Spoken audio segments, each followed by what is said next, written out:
Okay, so welcome again. I'd like to just start by making an acknowledgement of country. So we acknowledge the Wamba Wamba, Lachi Lachi, Tati Tati, Wadi Wadi and Barapa Barapa peoples as the traditional owners of the Swan Hill region where you are today, and the Wurundjeri people where I am in central Victoria, and pay our respects to elders past, present and emerging. And just very grateful to be able to live on this beautiful country, and for the ongoing care over many, many thousands of years and into the future. So today, a little bit of an overview of what we'll cover. So for those of you that don't know FRRR so well, we'll just do a little bit of a summary there to give you some background and context, talk about where the Investing in Rural Community Futures, or IRCF program, as we like to call it. FRRR loves to have acronyms and abbreviate things, so that's the one for this program. We'll talk about the elements that make up the program, the key things about it, some of the learnings that we've had from delivering this program with our partners in New South Wales over the last 5 years.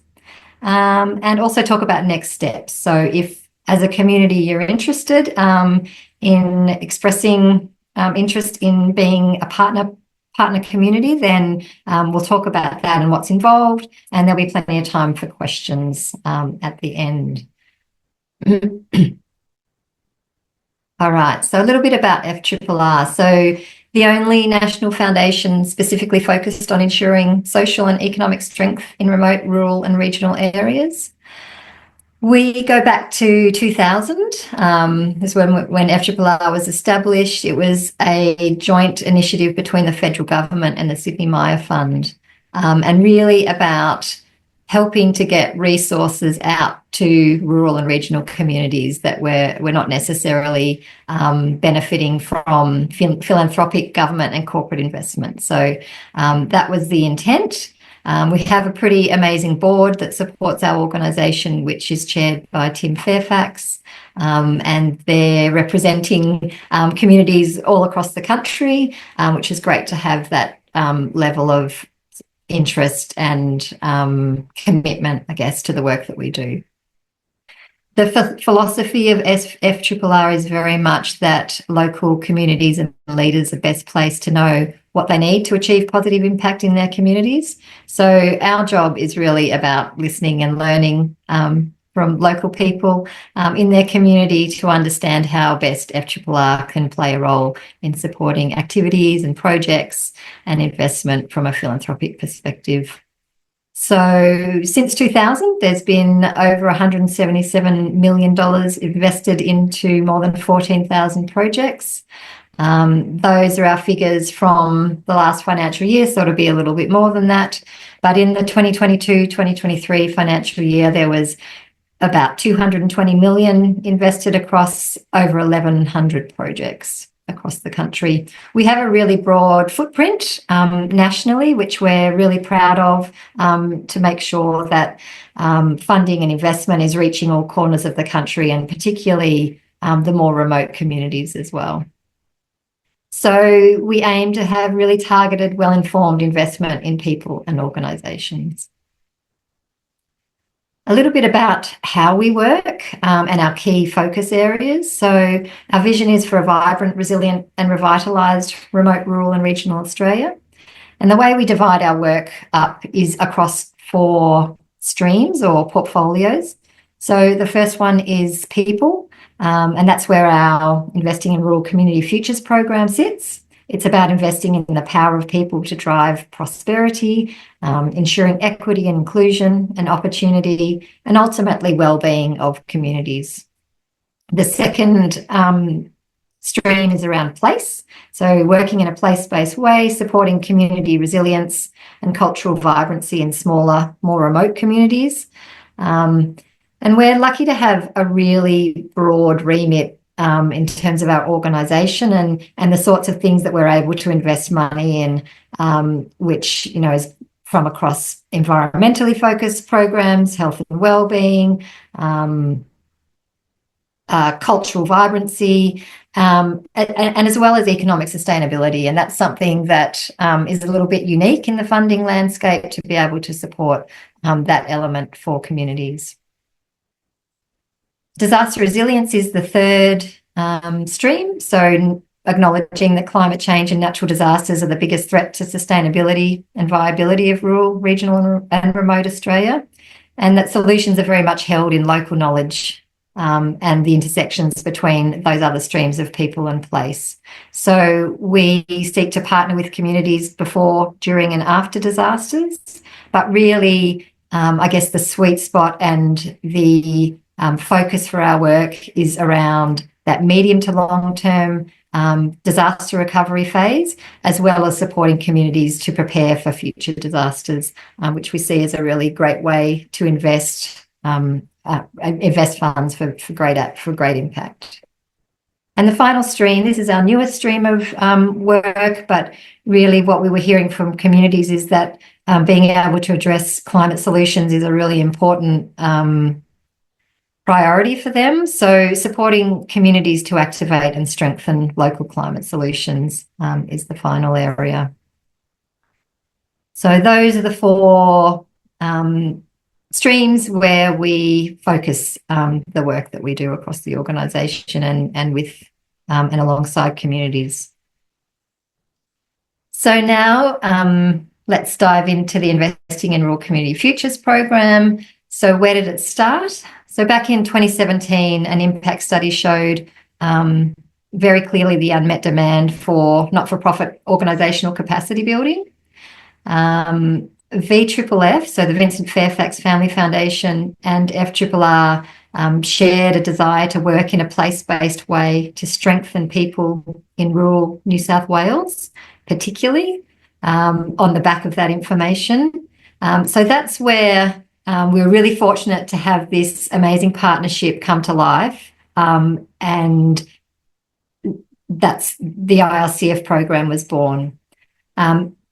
Further along the track, a little bit longer, FRRR ran another survey where we reached hundreds of not-for-profits called the Heartbeat of Australia study in 2021, and that really reinforced the pressure on not-for-profits, the persistent gap in capacity building, and a desire to change that context. So over the last 5 years, we've worked with 8 pilot communities in New South Wales. The first 3, Leeton, Junee and Nambucca, were supported by that partnership with VFFF. And then we were fortunate to have other funding partners come alongside us to bring on more communities in New South Wales into the program. And the core elements of the program were about wanting to foster collaboration between not-for-profit organisations to create sector efficiencies and increase capacity for community-wide advocacy. The other piece was around flexibility and being able to respond flexibly to the needs of the community.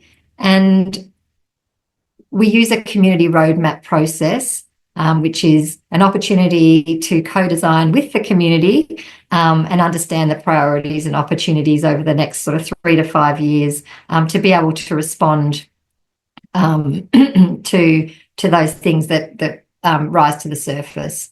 The flexibility is critical in being able to navigate things that change and happen during the life of the program over 5 years. So some of our communities have experienced bushfire and COVID and flooding all within the period of the program. So being able to have the advantage of time to respond and allow for these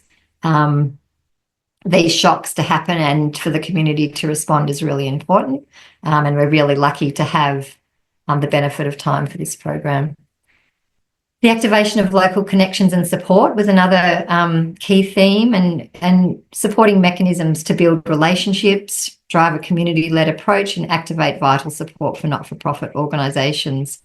And one of the really important pieces to allow that to happen is community facilitators engaged in each community to really act as mentors, connectors and coaches within their communities. So we'll talk a little bit more about that down the track. And the final piece, really important to embed in the program is the evaluation and being able to learn, measure community and not-for-profit change over time and share those learnings with other communities to adapt the program into the future. And we're in a really fortunate position that we've got 5 years of learning behind us as we are now able to bring the program to 3 Victorian communities. So for the next 5 years, we have a wonderful collaborative of partners, our funder group that have come together in a $5 million partnership to support the program in 3 communities. So those partners are the Jack Brockhoff Foundation, the William Buckland Foundation, Helen Macpherson Smith Trust and the Ross Trust. So all very committed donor partners and committed to Victorian communities and seeing great outcomes through the program. So really excited to be working with that group of funders. So the theory of change, this is the reasoning and the thinking behind the approach. It really is getting into the nitty-gritty and into the weeds, but I think it's helpful to understand in this context. So the theory of change to build strong, collaborative, resilient and sustainable rural, regional and remote communities by providing flexible support and funding to local not-for-profit organisations that allows them to advocate effectively. So because we know that rural, regional and remote not-for-profit organisations need more time and resources and funding to reach their full potential, we can provide through the program funding and interventions dedicated to strengthening key areas around systems and efficiencies and strategies and people, which supports the collaboration and high functioning not-for-profit organisations to be more resilient to shocks and adaptive to change, leading to stronger, more resilient organisations and communities, fulfilling their mission to greater impact, and ultimately a higher functioning, more viable, more sustainable not-for-profit sector in rural, regional and remote communities in general. So that is the broader thinking, and we'll jump now into the key elements of the model that we've been able to deliver in New South Wales and the things that we've found have been really impactful for the program. What we know also from these learnings is that organisations that are prepared and ready to go on the entire journey of the program over the time are the ones that achieve, greatest change and impact. And we know that community building takes time, and that is, really important part of being ready to be involved in this program is to make the most of each of these elements, and that not one makes the program, but together the suite of things is what makes it really impactful.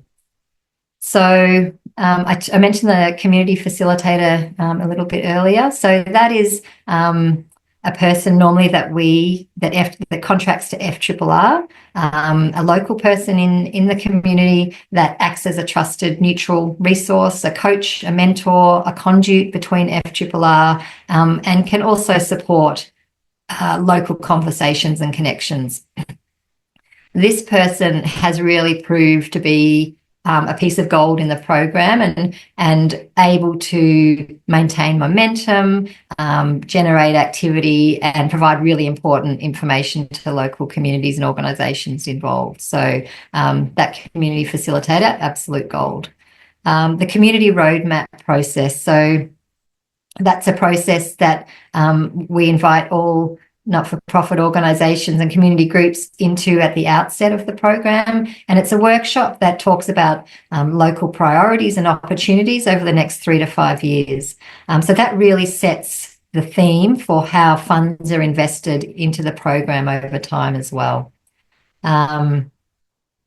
It's something that's revisited on an annual basis because, of course, things change and evolve throughout the program, but it's a really important, I guess, resource for the community to be across. And they're all live on the FRRR website, are accessible to everybody. You can jump on and have a look at the roadmaps from our partner communities in New South Wales if you're interested to find out a little bit more and understand a bit more there. The funding is certainly, and the grants available through the program are really valuable, but also in the context of all these other things that make them impactful. So the funding is to support organisational and sector capacity building activities. There's about $600,000 over the life of the program per community, and those grants and that funding is available to support organisational priorities for individual organisations, and also collective impact projects that will benefit the broader community as well. So we call the organisational capacity grants, partnership grants, and then toolbox grants are the grants to support collaborative activity in your community. Talked about funding. The digital hub has evolved on the FRRR website, so there's a specific area for the Investing in Rural Community Futures program, and that holds the community roadmaps and lots of information and resources that are relevant to the program and that anybody can jump on and have a look at.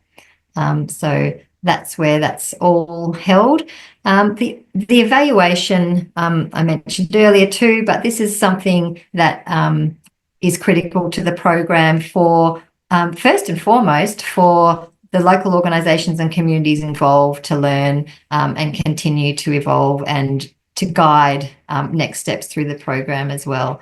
That's something that as partner communities we expect, and it's really important to engage with that process, and that might look like things like having one-on-one interviews at certain periods during the program with the evaluation team, or completing self-assessment surveys to monitor and track how your organisation might be changing or growing over time, and measure the impact of the activities that the program has been able to support. So a range of things. We're working at the moment to identify our evaluation partner for the program, so that will kind of all come to light, exactly what that looks like over time, but just something to set a tone and understanding that that's a really critical part to get involved with as well, and a really useful thing for both our community partners and for FRRR to learn to be able to help delivering this program in more communities. And I think the last one that I haven't really mentioned is collaboration.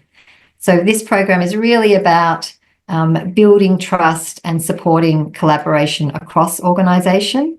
Sometimes it's around sort of unlearning some competitive behaviours around funding. As not-for-profit organisations, we're all in this cycle of competing for fundings through various channels, and this program that has funding alongside it is really able to support and change the idea of the way we think around funding into a more collaborative approach.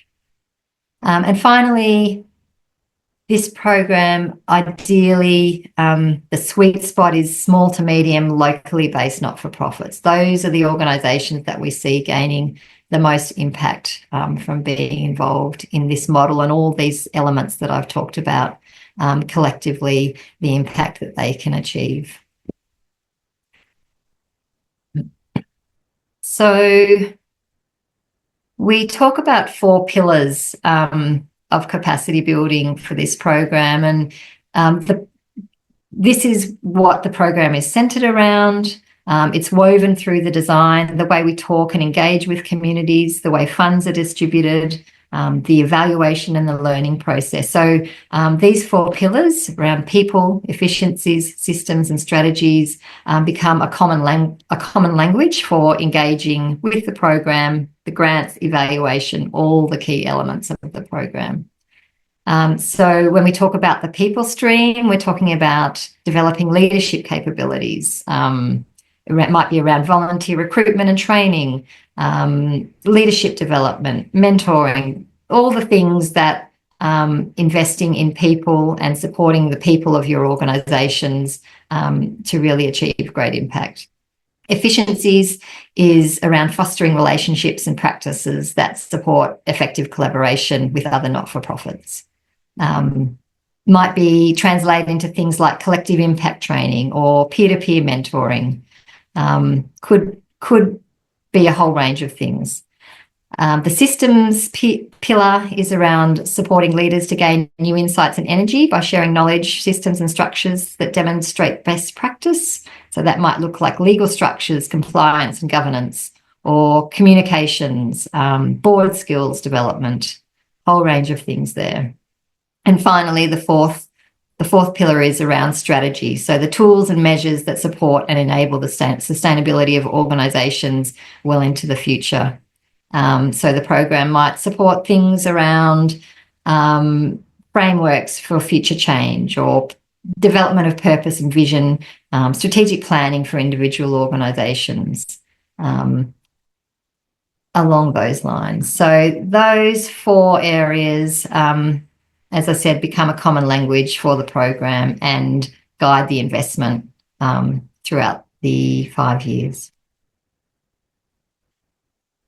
So here's a little summary, I guess, of the 5-year impact of the program with our partner communities in New South Wales. You can see them spread out a little bit along the east coast there. So in total, over this period of time, over $4 million in funding through the program across 85 not-for-profit organisations, and 145 projects that have been funded.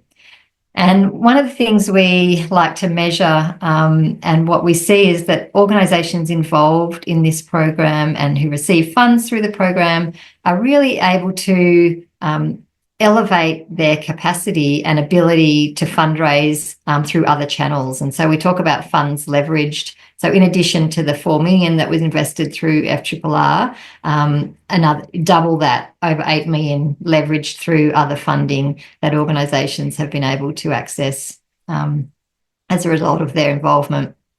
Another key figure that has emerged through the program is there's been a lot of people employed through the program. You can see 127 there, and that's quite a lot. And I think that's really recognising that investing in people is really important to drive action and change and build partnerships and get processes and procedures right. We know that not-for-profit organisations, often volunteer-run, lack the resources to really do the activities that they would like to, and to really set the foundations for their organisation sometimes. So having the ability to employ people to do some of those tasks, and not necessarily to do those tasks in a really dedicated way, we've seen as a huge uplift for organisations in the program.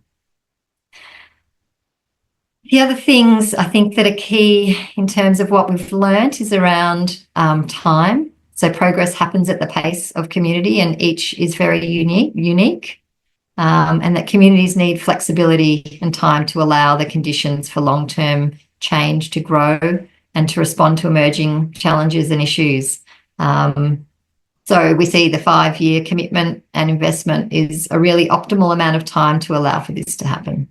And that's one of the, I guess, the beauties of the program is time. The next piece around trust, and it takes trust and practice to learn together, to change competitive mindsets sometimes, and that local leaders are keen to collaborate and network, but are often time poor. And the support of a neutral facilitator, and we talked about the community facilitator for each community, is really vital in building trust and connections to support new pathways and practices. So that process of building trust really starts at the beginning of the program and is vital to ensure diverse representation across the community, and that in time supports, cross-cultural collaborations and other connections across the community. And finally, around tenacity, so understanding the broader ecosystem and the economic context, the external stakeholders that can support longevity of the outcomes of the program beyond the 5 years. So really working to establish clear pathways for future funding and resources is a vital part of the program. Developing strong relationships with key stakeholders, including local councils and regional organisations, can provide really important future options and sector support going forwards. So those are a few of the things that I wanted to share with you. I've got a little video. The people involved in our partner communities sum it up so beautifully. So I'll play that for you now. The highlight of the IRCF funding was to get us literally into this century. Prior to that funding, we couldn't afford all the IT that we now have. Everything was done on my computer and the treasurer's computer. We now have that. We have point of sale for our sales. We know exactly what's sold. At the end of each week, we know where we're up to financially there. But on top of that, we've also met with other not-for-profits in town, and we're sharing things, and we're learning more about each other. It really has brought the community together. I think IRCF should be delivered in many communities, because I think so many rural community organisations struggle with governance. They struggle with even legalities of what committee roles hold. I also think it's an important feature to be able to bring communities together and achieve similar goals without wearing out multitudes of volunteers. So shared resources is a huge thing. The grant funded a coordinator for the Leeton Business Chamber. It's really allowed us to mature as an organisation. I think it really helped with collaborating, like embedding ourselves into the community, being identifiable, who we are, what we do. And I think it really helped us. We found a place in collaborating with industry and not-for-profits, bringing them together and forming relationships through events and other opportunities that we were able to create because we had more people on board. Much better to hear from the voices of our local partners. I just wanted to let you know that recently we've released an impact report that summarises our experiences in the first 3 pilot communities, which I mentioned were Junee, Leeton and Nambucca Valley. So this report is available on our website. It talks about the sorts of funded projects, case studies, lots of learnings and capacity building outcomes from each of those communities. So feel free to jump into that if you would like to. So I thought it might be nice to talk about one of our partner communities and some of the experiences and priorities that we saw there, just to give a little bit of context, I guess. So over the 5 years of capacity building, 11 organisations in Junee were involved. There was over $800,000 of funding across 26 projects. So I mentioned the community road mapping process, which happens at the outset, and that broadly invites not-for-profit and community groups to be involved. And the early priorities that emerged from Junee, and there were a lot more than these, but I just thought I'd use these as examples, and you can see their community roadmap on our webpage for the program. But the first, on the theme around people, their priority was around increasing volunteer training and skills, including in bringing along young people in that process. In terms of the systems and structures pillar, it was around the development of a community hub. What the community recognised or identified very early was that there was no broad community hub to support collaboration and activities in the community, and that was something that they really sought to change. The third one, it was around efficiencies and increased support between agencies to share and leverage resources. And under the strategy pillar, it was around more environmentally efficient not-for-profits and looking for solutions to tackle that as a goal and a priority. So I'll talk a little bit about, the Junee Community Centre and how their journey over the program transpired. So in 2019, at the beginning of the program, they received some support to establish a fundraising strategy for the organisation. And they recognised early that the centre manager for the Junee Community Centre, which was potentially could transition into the community hub for Junee, but the centre manager is really tied up in the day-to-day activities of running the centre. So they received funding to support somebody else to do that, those daily tasks, so that the centre manager could focus on things around compliance and reputation and sustainability. So that was a real game changer for them, and it supported them to access different funding streams. They became an NDIS provider, which was a real game changer for them in terms of revenue for the organisation, and took strain off other areas.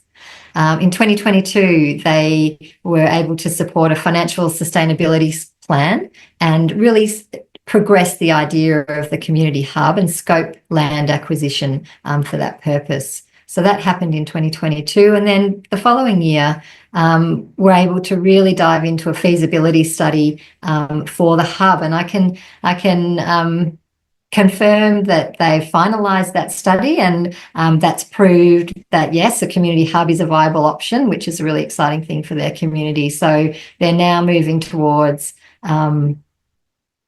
seeking funding and other sources to be able to bring that plan to life, which will be amazing for that community.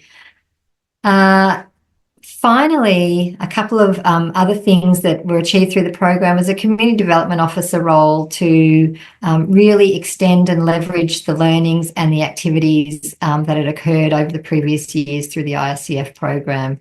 And that was really with a community focus, not just a centre focus. The other thing around professional development was the IRCF program is able to support a delegation from the community centre to attend a local conference called Social Impact in the Regions, which was a really great opportunity to look broader than Junee and see what's happening in other communities, and bring some of those ideas and that energy back, and professional development opportunity for them. So that's a little snapshot of what their journey and experience was like. We talked about one of their priorities as well, about having more environmentally sustainable organisations in their community. So Junee Community Power, a local organisation, was able to receive funds through the program to help them refine their processes and clarify their vision and business model, and it built their capacity to support their community through the renewable energy process. So you can see they received funds in August 2020 to invest in the community Junee Community Circular Fund. So this was an initiative of theirs to address a more environmentally sustainable community. So a partnership grant of $15,000 enabled them to invest in solar systems to develop a community-owned renewable energy circular fund. The following year, they received more funds to generate working examples to support local not-for-profits to solve energy wastage. And then you can see those two first grants are blue in colour. So they're partnership grants which were focused on supporting organisational capacity. And the final grant in 2023 was what we call a toolbox grant. So that was having a broader view and a collective impact in terms of the intention of that project and that funding. And in this instance, it was a feasibility study into a community battery installation. So another snapshot there about how the program translates into a real life example. And I guess I just also want to emphasise that, again, the funding and grants are a really key element and can help activate ideas and programs and projects. but in the context of all those other elements of the program around supporting, local workshops and activities and skills and training that come alongside the program as well.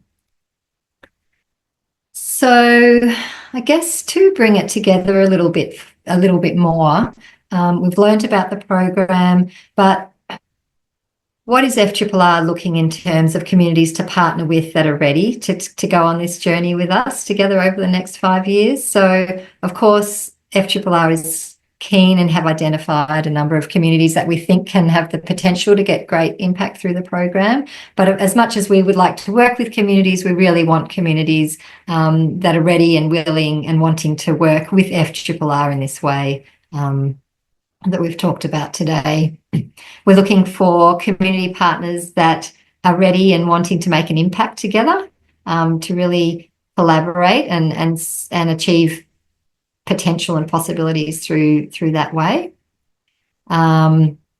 We're seeking communities that have demonstrate diversity in their not-for-profit sector and leaders. So we really want this program to be impactful on a community-wide basis and not just for a small cohort or theme in terms of the things that your organisation has as a mission or a purpose.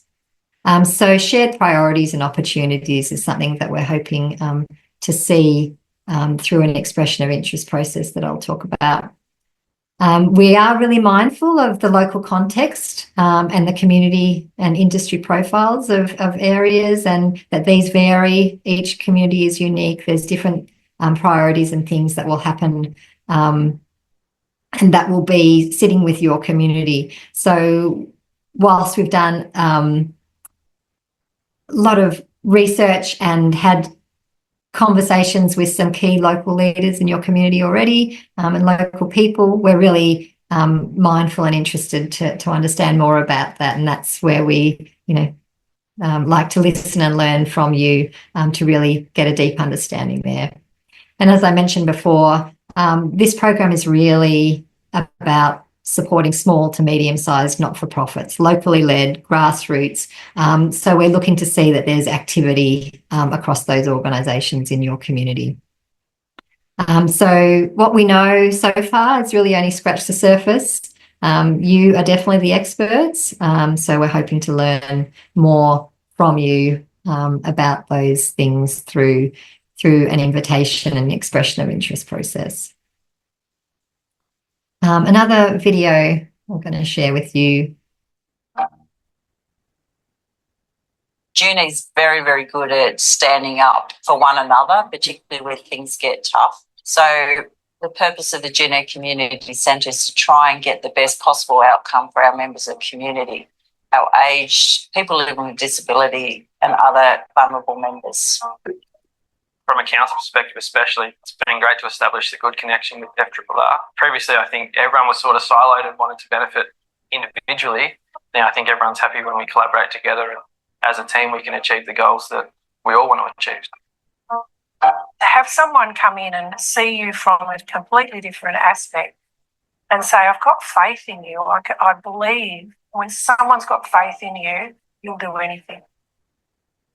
I think the message for communities considering the IRCF program is do it.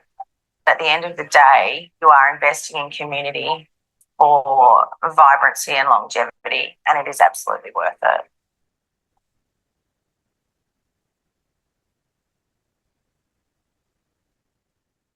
Okay, so on to next steps. I'll talk you through these elements, and then there'll be plenty of time for any questions that you might have. So next steps. If this sounds like an opportunity of interest to your community, then connect with each other. We have an expression of interest template, which hopefully you've seen already. It's been circulating, but if not, very happy to send that around again to anyone. So feel free to reach out to us. The expression of interest is due on the 11th of December. It's not far away. We're really mindful of that. that there's not a lot of time. We're mindful of the time of year, the crazy December period, and the winding down that most of our organisations do over the festive season. So the process is intentionally light. We're not expecting long, detailed responses, but what we are inviting and interested in is if there's support for this program in your community. So we've invited a lead organisation to can be any organisation in your community, local not-for-profit organisation that has the capacity to just coordinate this process right now. It's not, they're not committing to anything in a longer term way. It's really just an organisation that can help facilitate the development of an expression of interest over the next little while until the 11th of December. So no broader commitment than that. Ultimately, only one expression of interest is expected per community. If there's a reason or it makes sense for your community to potentially develop two alongside, it might be dividing and conquering some way and helping you to do that, then that's okay as well. We're wanting to make this accessible and achievable. That's the intention at the moment. We will be on the back of the expressions of interest, we'll be holding community workshops between the 3rd and the 14th of February next year. So that's why we're really keen to understand where there's support for the program to hit the ground running next year. So if there's any reason that those dates don't work for your community, or there's particular times in your community that would not work, then yeah, please let us know. We'd love to be able to work around and navigate those. I guess a reminder that ultimately there's one community roadmap that would be developed for your community and consider opportunities and priorities and gaps going forwards. They can represent a range of themes, and that's what I've tried to help share with you today around uni. It doesn't have to be a specific theme around a focus on youth. The beauty of the IRCF program is it's for all not-for-profit organisations, regardless of their mission in your community, and it can support capacity building in a really broad way. And that a community roadmap can broadly capture a whole range of priorities for the community. We are mindful also that maybe not everybody is connected, although I imagine many of you are. So if it's helpful to share and circulate contact details of people that have joined the session today or registered for the session, we're happy to do that. We could do something like send a follow-up email after today asking anybody to opt out if they didn't want to be involved in that sort of circulation. But that's something that we could do if that was helpful. Yeah, I think just reinforcing, we're not expecting this to be a really lengthy response. There's 4 questions as part of the expression of interest, and it's really just about helping us to understand where you've collectively tackled some community issues in the past or issue, and things that are of interest and priority for your community that you potentially like to work towards in the future as well. And on the back of that, we encourage as many local organisations to endorse the expression of interest if you choose to pull one together for the program. So hopefully that's helpful. Big thank you for your time today and jumping online. I'm going to stop sharing my screen now and open up to questions. So feel free to pop things in the chat. Emily's going to monitor that. You can raise your hand using the React icon, or just unmute and jump in and ask a question as well. Swan Hill District Health, I can see. Oh, is that Paul? Yes, and Gail. Hi, Gail. Great. And there's 3 others in the room, but we can't get our camera to turn around. Sorry. So I'd love to hear you. Tanya, Bronte and Tara are here as well. And thanks, Joe. That was a great run through. My question is, what size do you consider a small, medium, not-for-profits? Can you Yeah, just give us a bit more detail? Yeah, I guess small to medium not-for-profits that are really focused on your local community, and sometimes understand that service like Swan Hill often acts as a service centre for other smaller regional towns. And I didn't mention earlier, but I should have, is that they're really welcome to be involved in the program. So any smaller townships or communities surrounding Swan Hill that feel connected to Swan Hill through access to services or other means, they're totally welcome to be involved. So we're really asking, I guess, communities to self-identify. Like we've loosely said Swan Hill, and it's really kind of tricky to get the language right, but just wanting to make it clear that, it's over to you really to identify what Swan Hill region or community looks like. So sorry, more to your point as well. Organisations that, their focus is Swan Hill. So we're aware of larger regional organisations that have a much broader connection to other communities in the region. So probably not so, it's not so much for them, and the sort of capacity building that's on offer here is probably not that valuable to a larger organisation like that. But the smaller organisations where the sorts of activities, workshops, networking, development, focus for grants along those sort of four streams we talked around: people and strategy and efficiency and systems. Yeah. So we don't have, I wouldn't put a sort of, annual kind of revenue turnover on it, but hopefully that gives sort of a little bit more kind of background and feeling about, what the size of the organisation. That's great. Thank you. Definitely answered the question. My other question, sorry to hold the questions, but you did mention the community facilitator, that FRRR would employ that person, and it would be a local person. Is that correct? Yeah, so it does look different in certain communities, but generally the approach that we've used is to FRRR contracts that person. So it's not a sort of ongoing employment; it's a contract role, and it's engaging a local person in that way to really offer that sort of connecting, mentoring, networking, coaching sort of role for the community. Yeah.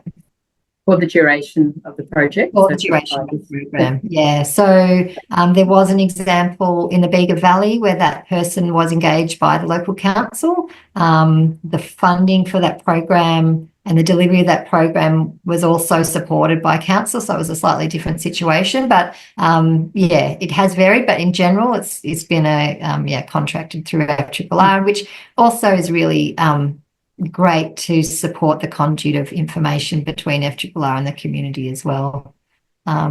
Also keeps it neutral, which would be great Correct. as well. Yeah. Thank you. I was just also thinking in terms of the larger organisations in town and regional organisations, obviously, and local council. We see them as really important stakeholders in supporting the success of the program over the time, and that they all play really kind of critical roles interconnecting with the smaller organisations. Yeah, so definitely a role for them too.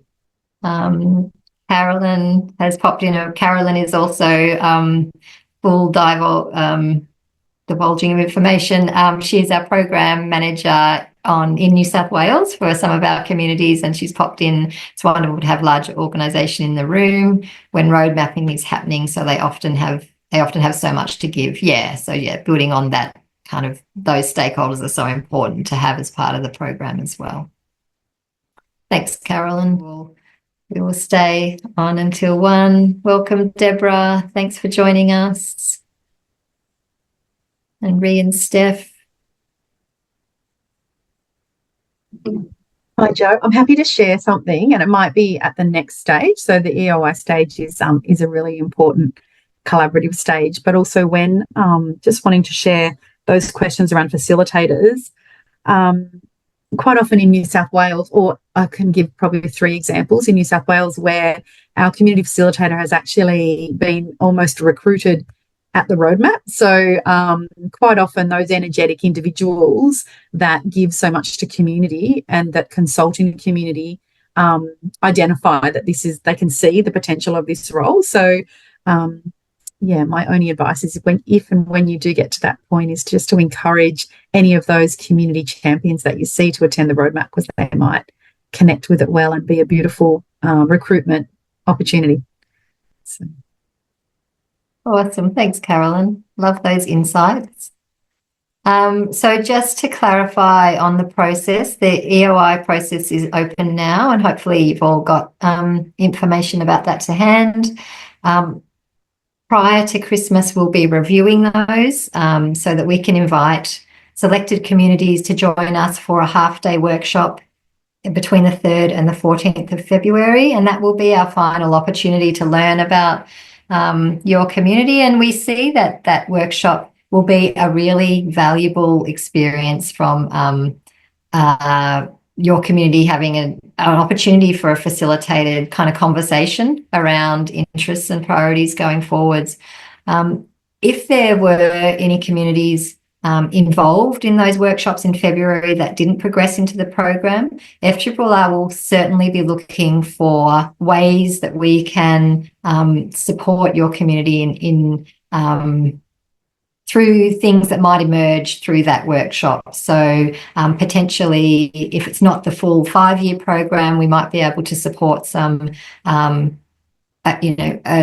a broader community road mapping process that could be really useful to support kind of conversations going forwards for your community. Or it might be something that emerged that a grant, a collaborative grant could support an injection of funding to achieve an initiative in your community that's come up as a priority. So we're really wanting to support communities as best we can. We can only, at this point in time, work with 3 communities in a longer term way. But everything that we learn about the communities is of great value to us in terms of being able to advocate for rural and regional communities in an ongoing way. And, we'll look to other ways that we can support as well over time.